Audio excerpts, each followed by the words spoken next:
Are you tired of disturbing your roommates or family members while watching TV? In this video, I'll show you how you can easily connect your headphones to any Roku device.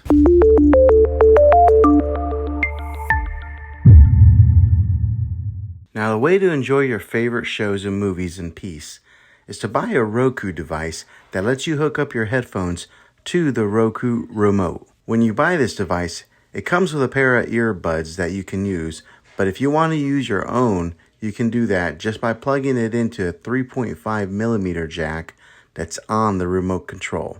I'll put a link in the description down below of where you can get this specific Roku. After you purchase it, here are the steps to getting it set up and plugging in your headphones. This is the Roku Streaming Stick Plus. This is the 4K edition. It's got the HDR on here. But I did a review, or I did a video on one of these streaming sticks before, but this one here has the headphone input on it. So that way, if you wanted to watch TV and just enjoy it to yourself, maybe you're in a room and somebody else didn't want to hear what you were watching, you can hook up headphones right into the remote control and just hear it to yourself, and doesn't bother anybody else. So that's kind of a nice little feature that they're offering on this particular Roku streaming stick. Roku does offer a bunch of varieties of different streaming devices, and if you do buy one, I do recommend get the one that has a 4K on it. You'll just be able to do some more features besides streaming of 4K content. You'll be able to get Apple AirPlay and all these other goodies. But yeah, let's go ahead and unbox this and show you guys what's inside the box.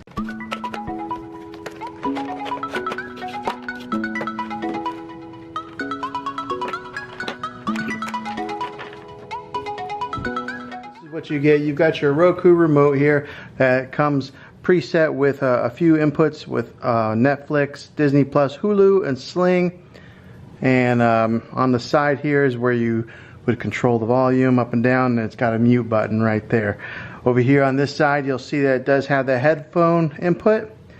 On the top here, you just peel this plastic piece off like that. And then on the bottom, it's got its Roku little label here that serves no purpose that I see besides just branding purposes.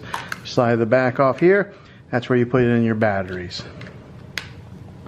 Also, it comes with your USB connection adapter here that plugs into this right here in case you're wanting to extend the room on your Roku or to plug it into this right here. So what you would do is plug this portion here, or this cable here, into this Roku stick here, and then you'd plug this port into your HDMI input into your TV, whether it be HDMI 1, 2, 3, and then on the other end you would plug this cable into your power outlet. Now there's a couple different ways that you can hook up your Roku.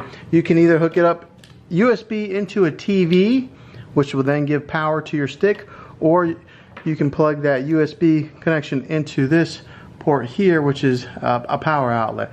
If you're able to, I recommend doing it this way. I know that you can do less cable management by plugging it into a TV, but every once in a while people run into issues with it not getting enough power going to the Roku stick if they're plugging that portion in to their TV. So if you're able to, plug it in with your power outlet. Alright, so let's we'll go ahead and get this all hooked up and put into our TV, and then show you guys how to get this Roku stick set up. Okay, well, the first thing that you want to do is take your Roku stick here and plug in the, it looks like a micro USB cable right into the side, just like that. Now we have the USB portion right here. Now what you could do is you could go ahead and plug this into an HDMI port, an empty HDMI port that you have on your television, and then plug the USB into a slot that you have open on your TV, and that would be enough to give this thing power. Or if your TV does not have an empty USB port here, that's where you would utilize the extra cable here and AC adapter. What you would do is plug this guy here into there, and then the other end of this cable is where you would then plug in the USB portion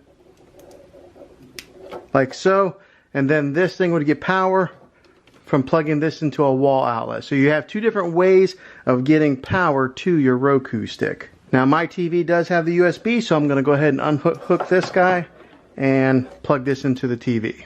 Okay, on the back of your TV here, you should have some of these HDMI inputs. I'm going to put mine in HDMI 1, and then I'm going to put the other USB portion right in here and plug those two components in. Okay, once you have them plugged in, they'll look like that, and the stick then talks to the remote. So I like this setup here because it's real minimal, not a whole lot of cable management going on, no extra cords, you know, hanging down past the TV and being visible. I like this setup here, but if your TV doesn't have that, plug it into the wall. Okay, once you turn on your TV and you go to the right HDMI input, this screen comes up here to get started. You select whatever language that you want it in. It starts to scan for your wireless networks, and then you just select your particular Wi-Fi. After you find your Wi-Fi, go ahead and enter in your Wi-Fi password. Once you enter in your Wi-Fi password, it'll start to look for your wireless connection.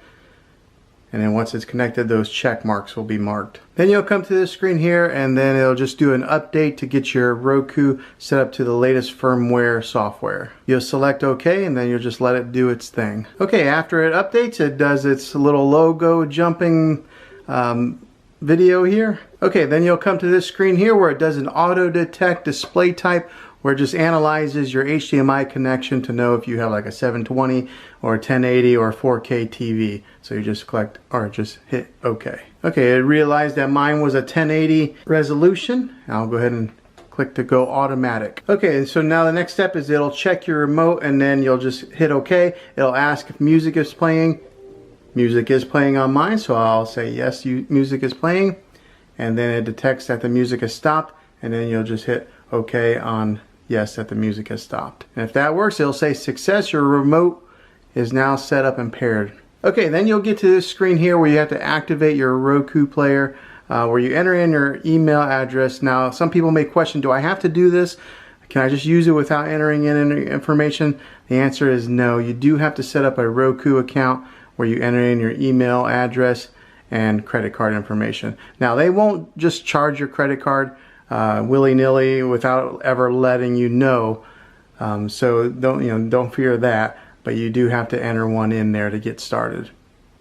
Oh, another quick little tip I noticed on this newer player here, it gives you a remote control battery life signal that pops up periodically, so that's kind of nice. It lets you know how much battery life you have on your batteries. Alright, so then go to this screen here to just enter in your email address and get your Roku account set up, or if you already have one set up, you just log in with your credentials. Okay, next it'll get to a screen where it does ask you to verify your email, so you can just jump over to your smartphone or a computer, click on that email to answer it, and then, for example, I'm on my mobile, I'll go ahead and fill in the rest of the information via my mobile to get the account set up.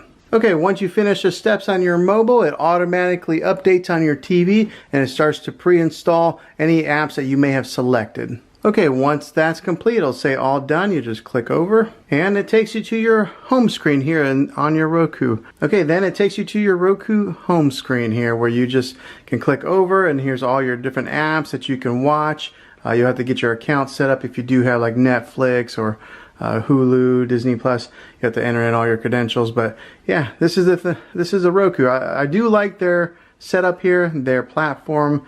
It's very user friendly, easy to learn, just right out of the box. But yeah, this is how you get it all installed. Hopefully this video helped you out. If it was, go ahead and throw a thumbs up on this. Go ahead and subscribe to my channel. I make tech videos all the time, and I'd love to have you back in the next one.